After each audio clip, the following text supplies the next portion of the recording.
Um salve das galáxias, pessoal, professor Hidson, Lucas na área. Vamos fechar o assunto intervenção de terceiros. A última parte de denunciação da lide. Olha, você já sabe que a denunciação da lide ela não é obrigatória, ela é o quê? É uma faculdade.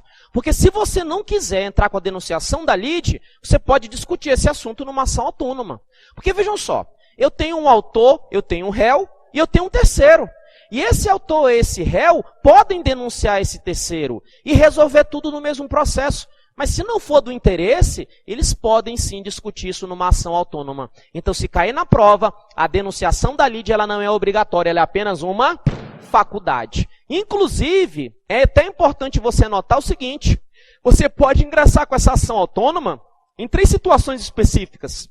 Se a denunciação da lide for indeferida, como assim indeferida? Tu entrou e o juiz falou, não cabe. Se ela for indeferida, ou então se você não promover, entra com uma ação autônoma.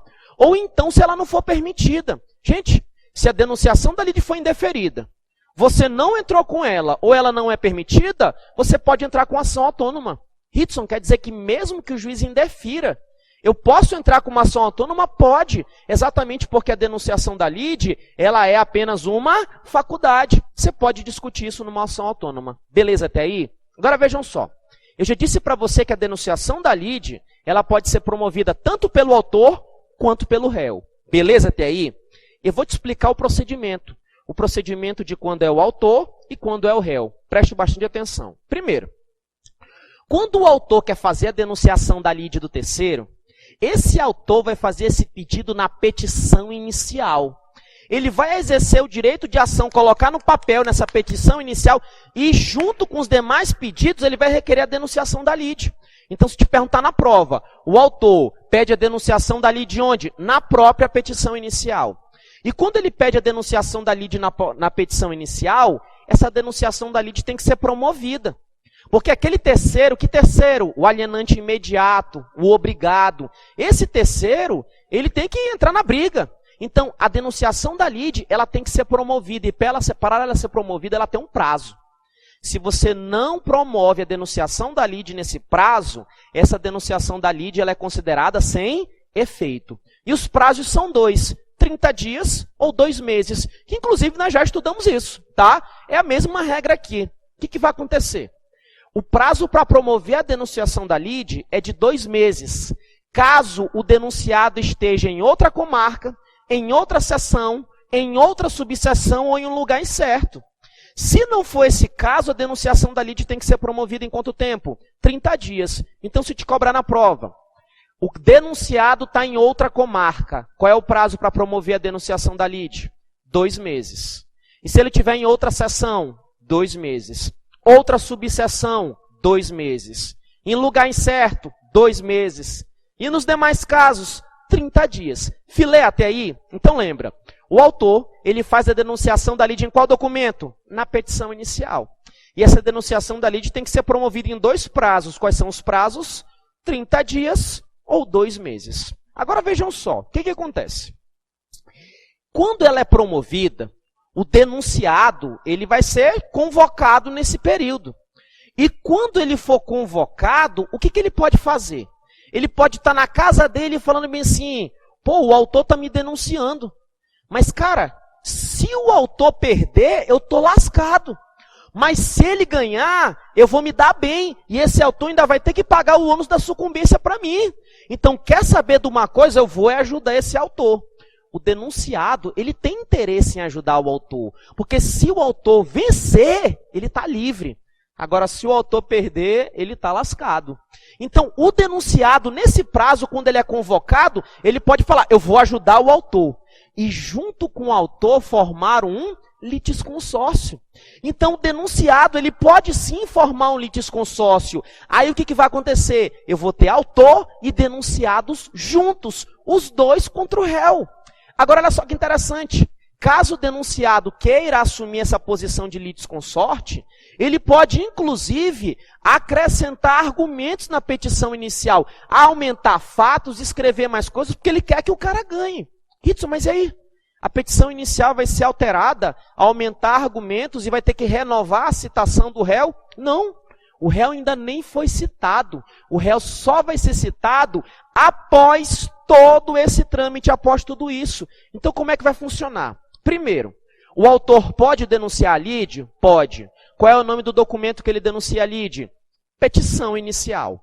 Só que essa denunciação da lide ela tem que ser promovida em 2 prazos. Quais são os 2 prazos? 30 dias ou 2 meses.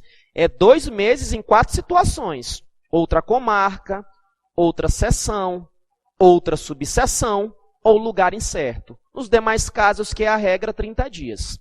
Agora, o que vai acontecer? O denunciado, ele que foi denunciado pelo autor, ele tem interesse que o autor ganhe tempo para ele se livrar.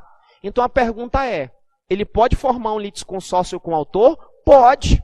E ele formando um litisconsórcio com o autor, ele pode acrescentar argumentos nessa petição inicial? Pode. E se ele acrescentar argumentos? A citação do réu vai ser antes disso ou só depois? Só depois. Fechou até aí, pessoal? Beleza. Agora, olha só. Eu vou falar contigo sobre a denunciação da lide quando ela é realizada pelo réu. O autor, ele denuncia a lide na petição inicial. O réu já faz a denunciação da lide na contestação. O réu tem um prazo de 15 dias para contestar, que nós vamos conversar sobre essa contestação em outro momento. Então, se o réu quiser denunciar a lide, ele tem que denunciar na contestação. E essa denunciação da lide tem que ser promovida no mesmo prazo que eu falei para ti agora há pouco, sob pena de ficar sem efeito. Quais são os prazos? 30 dias ou 2 meses.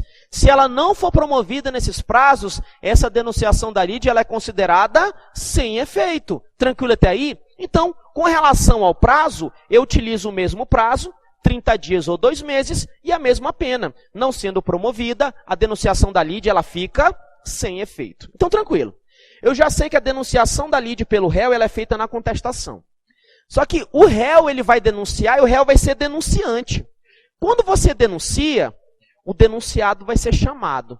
Se ele for chamado para o processo, o que vai acontecer, Ridson? Olha, primeira situação. O denunciado, quando ele é convocado para o processo, ele pode contestar o argumento do autor. Ridson, como assim contestar o argumento do autor? Vem cá. Eu tenho um autor e tenho um réu. E eu estou te explicando agora o segundo caso, em que o denunciante é o réu. O que o réu faz? O réu denuncia esse terceiro. Esse é o autor, esse é o réu, esse é o terceiro, esse é o denunciado. Esse denunciado, quando ele é chamado, quando ele é convocado, o que ele pode fazer? Ele pode pegar e falar bem assim, olha, autor, tu tá doido. Autor, tu tá errado, o que tu falou é mentira. Então, o denunciado pode contestar o autor. Se ele estiver contestando o autor, ele está brigando com o réu? Não, ele está brigando com o autor. Ridson, mas eu tenho 2 contra 1. Eu tenho o réu que já está brigando contra o autor e o denunciado também brigando contra o autor. Pois é. Então, quando o denunciado contesta as alegações do autor, olha aqui, ó, ele não está contestando o autor? Tá. Então, eu estou tendo 2 contra 1. Então, esses 2 vão formar o quê? Vão formar um litisconsórcio. Então, lembra, quando esse denunciado contestar a alegação do autor, ele forma o quê? Um litisconsórcio com o réu, porque os 2 têm o mesmo interesse. Qual é o mesmo interesse? Que o autor se lasque, né? Beleza até aí? Agora, olha só. Eu posso ter uma segunda situação. Eu posso ter a situação em que o denunciado é revel. Ridson, como assim revel? Olha só. O réu, lembrando, estou falando da denunciação feita pelo réu. O réu denuncia a lide o terceiro. E o terceiro passa o prazo, ele é chamado, ele não faz nada. Ele é revel.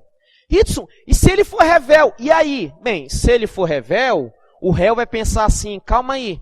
O terceiro é revel. E eu posso me lascar com esse autor. Quer saber de uma coisa? Eu vou fazer o seguinte, já que tu é revel, eu vou para cima de ti, que tá mais fácil brigar.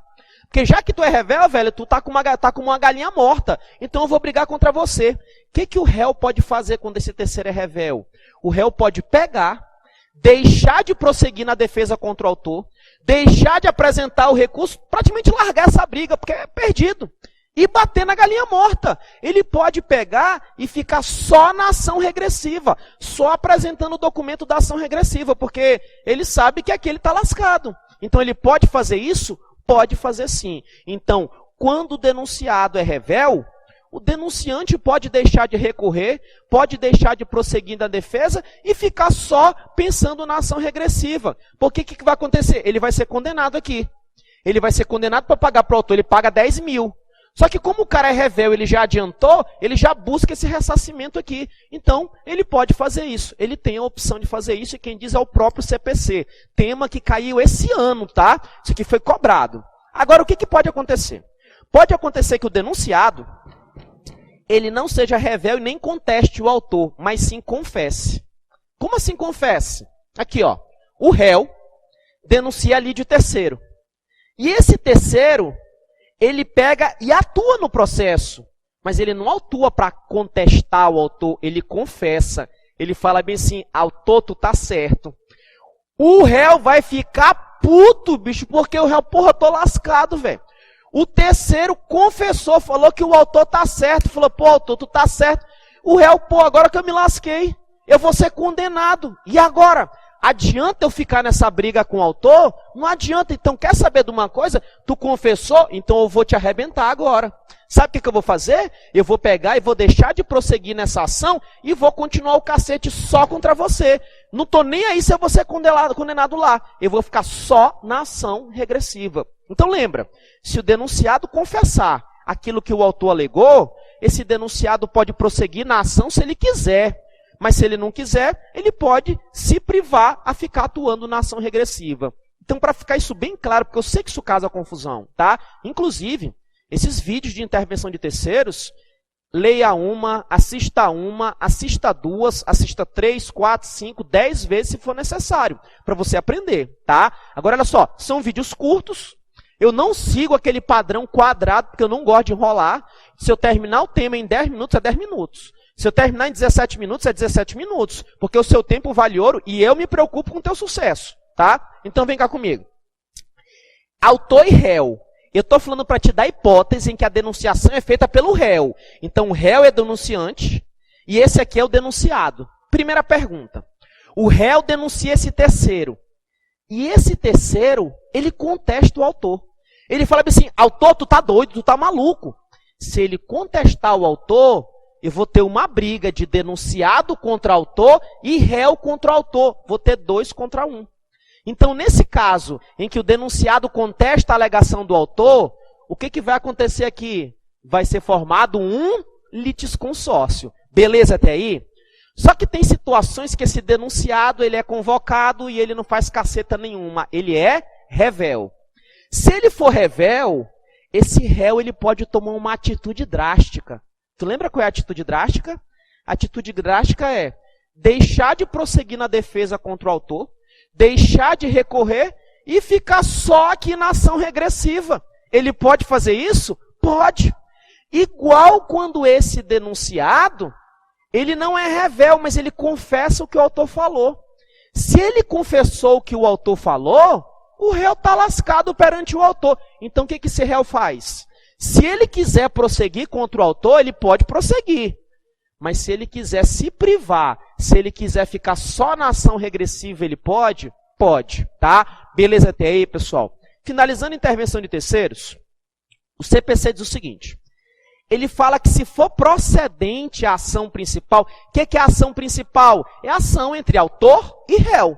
Se for procedente a ação principal, a ação entre autor e réu. Tu lembra daquele caso do camarada que comprou a casa? Pois é, eu tenho um comprador, e esse comprador entra com uma ação, ele é o autor, e ele entra com uma ação contra aquele cara que está lá na casa, que está possuindo. Eu tenho o autor, que é o camarada que é o comprador da casa, e o réu, que é o que está morando.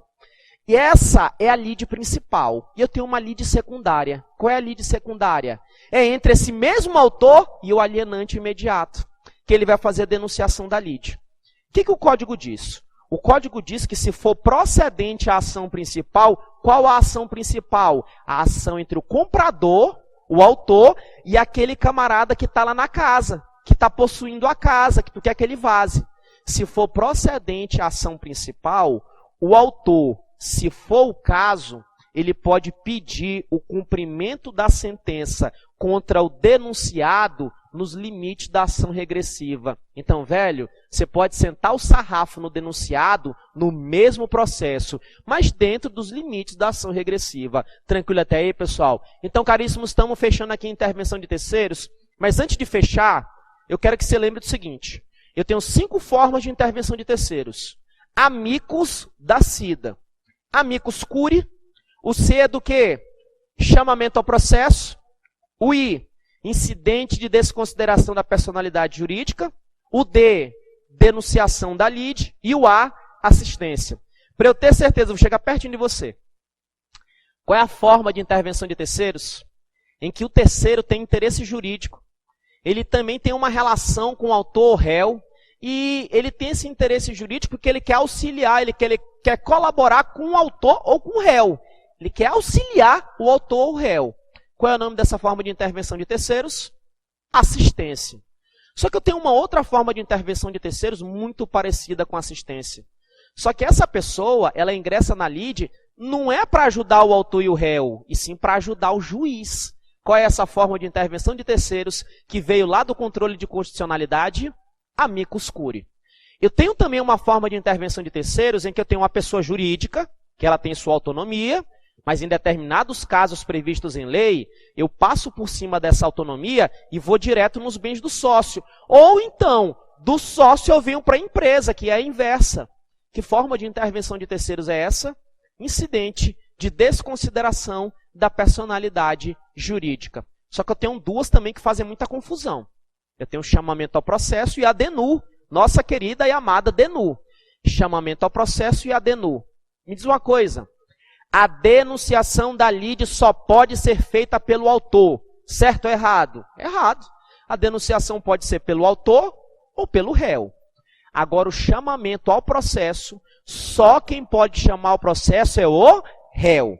Agora, para eu ficar bem feliz, tu tem que me dizer se é chamamento ou DENU. O fiador, ele é réu. Aí ele fala para o afiançado e fala, afiançado, chega junto. Esse ingresso do afiançado é chamamento ou denunciação da lide? Chamamento. E se eu tiver falando, vem para a briga, alienante imediato para eu poder me proteger da evicção, alienante imediato é denunciação da lide. E aquele obrigado por lei ou pelo contrato a reparar o que o outro pagou lá numa ação regressiva? Denunciação da lide. E os devedores solidários? Devedores solidários, chamamento ao processo. Caríssimos, espero que você tenha entendido um pouquinho aqui de intervenção de terceiros, tudo esquematizadinho. Leia, estude, revise, senta o sarrafo. Sangue no olho até a posse, pra cima, caveira, fui!